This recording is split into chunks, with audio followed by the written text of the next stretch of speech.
আসসালামু আলাইকুম বন্ধুরা, স্বাগত আমার এই বাংলা রান্নাঘর উইথ শেরিনার চ্যানেলে। দেখুন, আমি আজকে খুব সুন্দর একটা মজাদার রেসিপি নিয়ে চলে এসেছি। এখন শীতের সিজনে খুব সুন্দর সবজি পাওয়া যায়, আর তার জন্য একদম টাটকা টাটকা একটা ওলকপি আমি রান্না করব ভাঙন মাছ দিয়ে। তা কীভাবে রান্না করি আপনারা দেখতে থাকুন, আর আমার চ্যানেলটাকে প্লিজ সাবস্ক্রাইব করে শেয়ার করে সঙ্গে থেকে যাবেন। আর যারা আমার ফ্রেন্ড তারা তো অবশ্যই আমাকে ভালোবাসা দেবেন, আর যারা আমার ফ্রেন্ড না, যারা নূতন, তারাও আমাকে ভালোবাসা দেবেন। আপনাদের জন্য অনেক অনেক শুভেচ্ছা রইল। আর দেখুন, সবার প্রথমে আমি একদম পুরো বাড়ির ঘান ভাঙানো খাঁটি সরিষার তেল দিয়েছি, তারপরে পেঁয়াজ ঝালটা একসঙ্গে দিয়ে দেবো। পেঁয়াজ ঝাল একসঙ্গে দিলে দেখবেন ঝালটা তেলে যখন দেবেন তরকারির আলাদা একটা স্বাদ নিয়ে আসে, কিন্তু আলাদাভাবে দিলে অতটা টেস্ট হয় না আমার মনে হয়। পেঁয়াজ ঝালটা ভালো রকম লাল লাল করে ভেজে নিয়েছি। তারপরে এবারে আমি ওলকপিটা ছোট ছোট করে কেটে নিয়েছি। আর আলুটা তো আমাদের বাড়িতে কেউই আলু খাবে না, সামান্য একটু অল্প পরিমাণে আলু দিয়েছি। আর ওলকপিটা এত সুন্দর টাটকা ছিল, একদম নাড়তে নাড়তে পেঁপের মতন গলে গিয়েছিল। অনেক ওলকপি কি হয় যে গলতে চায় না, আর ওলকপি বিশেষ করে কচি কচি ওলকপি টাটকা রান্না করতে হয়। অন্য সবজিগুলো রেখে দিলে তাও মানে কিছু হয় না, ওলকপিটা দেখবেন যত টাটকা রান্না করবেন তত আমার মনে হয় যে খুবই সুন্দর ভালো গলে যায়। দেখেন কালারটা কেমন চলে এসছে, দেখেছেন? একদম গলা গলা ভাব চলে এসছে। এখনও কিন্তু আমি কোনো কিছুই ব্যবহার করিনি। ওলকপিতে যে পানিটা রয়েছে সেই পানিটাই এখনও ধরে কষাচ্ছি, বা পানিটাই বার হচ্ছে। জাল কিন্তু খুব জোরেই জ্বলছে এখনও পানিটা। এবারে আমি হলুদ লবণটা দেব। আরও 2 মিনিটের জন্য ঢাকা দিয়ে রাখলাম।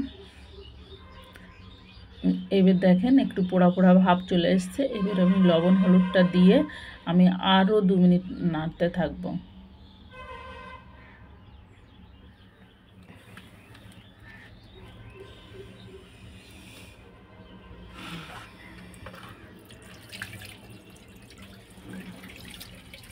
হলুদ এমন একটা জিনিস যে হলুদ তরকারিতে না পড়লে কালারটাই দেখতে ভালো লাগে না। আমাদের অভ্যস্ত হয়ে গেছে তো হলুদ হলুদ কালার, ওই জন্য। আর সঙ্গে আপনি চাইলে একটু জিরে মরিচ যে বাটা বাড়িতে থাকে ওই বাটা মশলাটাও আমি দিতে পারি। আর দেখুন হলুদ দিয়ে আমি পানি দিয়ে দিচ্ছি একটু নাড়াচাড়া করেই।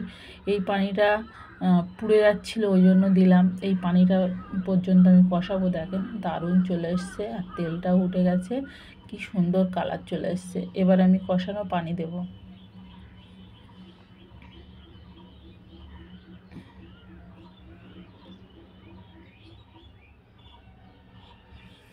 এই পানিটা মরা পর্যন্ত আমি অপেক্ষা করব ঢাকা দিয়ে।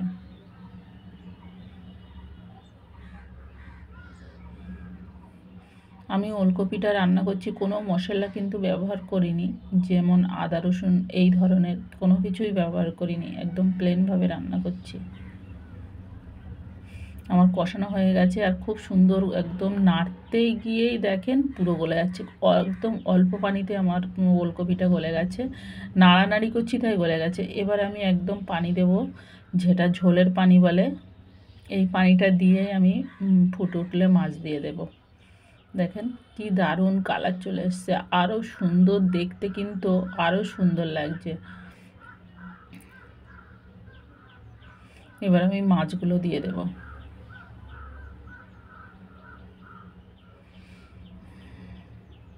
এখন শীতের সময় তো ভাঙন মাছ খুব সুন্দর পাওয়া যায়, আর ভাঙন মাছের টেস্টটাও ভালো হয়।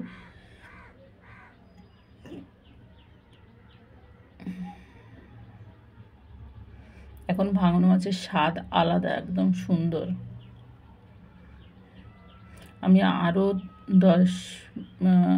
5 মিনিট ঢাকা দিয়ে রাখবো। ঢাকা দিয়ে রাখার পরে দেখুন আমার রান্নাটা হয়ে এসছে। আল্লাহ হাফেজ। পুরো ভিডিওটা দেখার জন্য আপনাদেরকে ধন্যবাদ।